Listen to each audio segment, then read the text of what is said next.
ETF index mutual funds నేర్చుకుని stock మార్కెట్లో రాణించాలనుకుంటున్నారా? వెంటనే ఈ నెంబర్కి కాల్ చేయండి.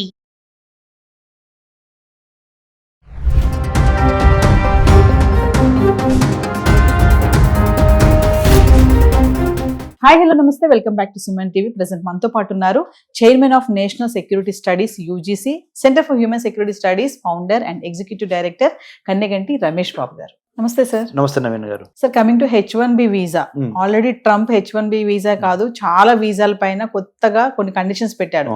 మళ్ళీ ఇప్పుడు ఏంటంటే స్ట్రిక్ట్ రూల్స్ అన్నమాట. ఎవరైతే అప్లికేషన్స్ పెట్టుకుంటారో H1B వీసాకి ఇలా ఉండాలి, సోషల్ మీడియా ఇవన్నీ కూడా సర్చ్ చేస్తున్నారు అక్కడ గవర్నమెంట్.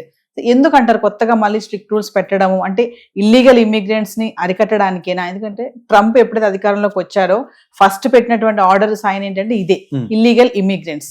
అంటే ఇప్పుడు మళ్ళీ కొత్తగా రూల్స్ పెట్టడానికి స్ట్రిక్ట్ ఎందుకు చేస్తున్నాడు? అంటే బలమైన కారణం ఏమైనా ఉందనుకోవచ్చు అంటారా? తప్పనిసరిగా బలమైన కారణాలు ఉన్నాయి. కొన్నేమో అంతర్గతంగా అంటే internal politics of United states of America reflect అవుతాయి. కొన్నేమో external security challenges that have a impact on, or that must be having an impact on internal domestic politics and economy of the United States of America. అంటే ఈ రెండింటిని దృష్టిలో పెట్టుకొని ఆయన H1B వీసాల మీద ఆయన స్ట్రిక్ట్ కండిషన్స్ పెట్టారు.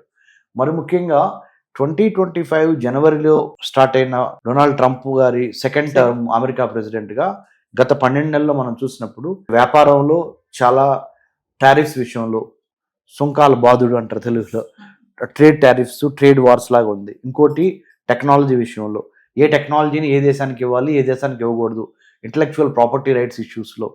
అన్నిటికీ మించి రష్యాతో ఏ దేశాలు ఎలా ఉన్నాయి, రష్యాకి అమెరికాకి పడదు మీకు తెలుసు, కానీ రష్యన్ ప్రెసిడెంట్ వ్లాదిమిర్ పుతిన్కి అమెరికన్ ప్రెసిడెంట్ డొనాల్డ్ ట్రంప్కి ఒక మంచి సఖ్యతే ఉంది, కొంత అండర్స్టాండింగే ఉంది.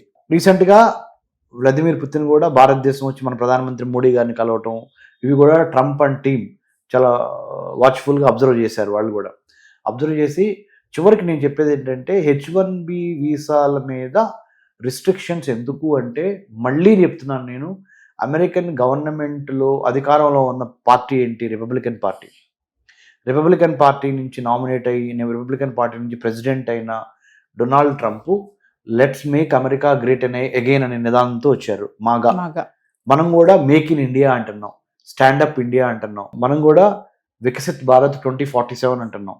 భారతదేశం కూడా మ్యానుఫ్యాక్చరింగ్ కానీ, సర్వీస్ సెక్టర్ కానీ, ఇంటలెక్చువల్ ప్రాపర్టీ రైట్స్ కానీ, ఇండిజినైజేషన్ అంటే సొంత కాళ్ళ మీద నిలబడాలనే భావంతో మనం కూడా ఉన్నాం. దిగుమతి ఎక్కువ చేసుకోవద్దు, మనం ఎగుమతి చేసే స్థాయికి వెళ్ళాలి అని. India has to become an export oriented country, not import oriented country. So far we have imported so much. When we import మనం ఎక్కువ డాలర్లో పేమెంట్ చేయాల్సి వస్తుంది, అది మనకి మంచిది కాదు. సో అట్లానే అమెరికాలో కూడా వాళ్ళు ఈ H1B అనేది only skilled labours, legally binding citizens, meritorious, STEM science, technology, engineering, mathematics and హ్యుమానిటీస్లో టాప్ లెవెల్లో ఉన్న అవుట్ స్టాండింగ్ సైంటిస్టులు.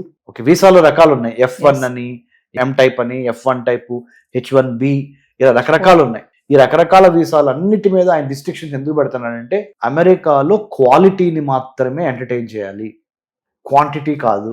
నెంబర్ 1 క్వాలిటీ అంటే intellectual quality, legally correct people, అంటే ప్రాపర్ పేపర్ వర్క్ జరిగి ఉండాలి. డిస్క్రిప్టెన్సీస్, ఇష్టం వచ్చినట్టు దొంగ లెక్కలు చూపించి ఇలాంటి వాళ్ళని ఎలిమినేట్ చేసేయండి. తర్వాత టెర్రరిజాన్ని తగ్గించాలి అంటే, సెక్యూరిటీ సేఫ్టీ కాన్షియస్నెస్ పెంచాలి అంటే ఎక్కువ రిస్ట్రిక్షన్స్ పెట్టాలి అనేది కూడా దీంట్లో ఉన్నాయి మేడం. సో ఈ H1B వీసాలని కండిషన్స్ పెంచడానికి కారణాల్లో ఈ 4 కారణాలు: quality, merit, terrorism and other forms of anti national elements for the United States must not come into United States land. And more than anything else, quality ఉన్నప్పుడు క్వాలిటీతో పాటు వీసాకి fee తీసుకుంటున్నాడు పెద్ద స్థాయిలో, అదొక ఇన్వెస్ట్మెంట్ లాగా. మీ దగ్గర ఓన్లీ లక్ష్మి ఉంటే సరిపోదు, లక్ష్మితో పాటు సరస్వతి ఉండాలి. సో సరస్వతి ఉండి లక్ష్మి ఉన్న కాంబినేషన్ పీపుల్ నాకు కావాలి. సరస్వతి ఒక్కటే ఉంటే నాకేం వద్దు, అవసరం లేదు. నాకు లక్ష్మి సరస్వతి 2 ఉన్నవాళ్ళు నా దేశంలోకి అడుగు పెట్టాలి అనే భావనలో డొనాల్డ్ ట్రంప్ అండ్ అడ్మినిస్ట్రేషన్ అంటే రిపబ్లికన్ పార్టీ అడ్మినిస్ట్రేషన్ ఉండి H1B వీసాల మీద స్ట్రిక్ట్ ప్రోటోకాల్స్ ని ఇంప్లిమెంట్ చేయాలని కోరుకుంటుంది. అందుకని దాంట్లో భాగంగానే they are taking lot of measures. అంటే ఇప్పుడు ఈ అప్లికేషన్ ప్రాసెస్ ఏదైతే ఉంటుందో ఈ వెట్టింగ్ నిబంధనలు అంటున్నారు కదా సార్, ఏంటి సార్ అది, ఏంటి, ఏం రూల్స్ అవి? వెట్టింగ్ నిబంధనలు అంటే అదే స్క్రూటినైజేషన్ లో బాగా ఎక్కువ రూల్స్ రెగ్యులేషన్స్ ఫాలో అవుతున్నారు వాళ్ళు. ఏదో చేద్దాం మీరు అనొచ్చు, మన ప్రేక్షకులకు కూడా చాలా మందికి, తెలుగు వాళ్ళకి, మన ఈ సుమన్ టీవీ ద్వారా చూస్తున్న వాళ్ళకి, మరి అమెరికాలో రూల్స్ అండ్ రెగ్యులేషన్స్ ఇప్పుడు కొత్తగా ట్రంప్ వచ్చామని పెట్టాడంటే పెట్టలా.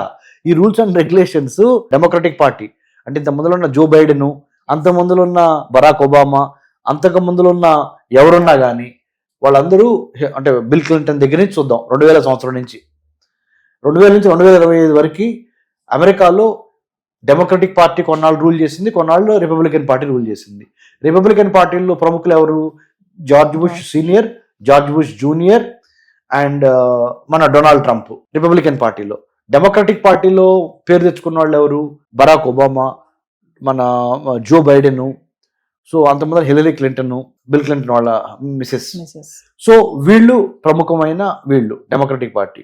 వీళ్ళు డెమోక్రటిక్ పార్టీ కానీ రిపబ్లికన్ పార్టీ కానీ ఇప్పుడు ఒక ఏకాభిప్రాయానికి వచ్చినాయి. ఏంటంటే ఉగ్రవాదాన్ని నిర్మూలించాలి, meritorious science, technology, engineering, mathematics లో మెరిట్ తో పాటుగా డబ్బులు ఇన్వెస్ట్ చేయగలిగిన వాళ్ళని తీసుకోవాలి. అందుకనే H1B visa fees has gone skyrocketing. Thank you sir. Thank you Naveen.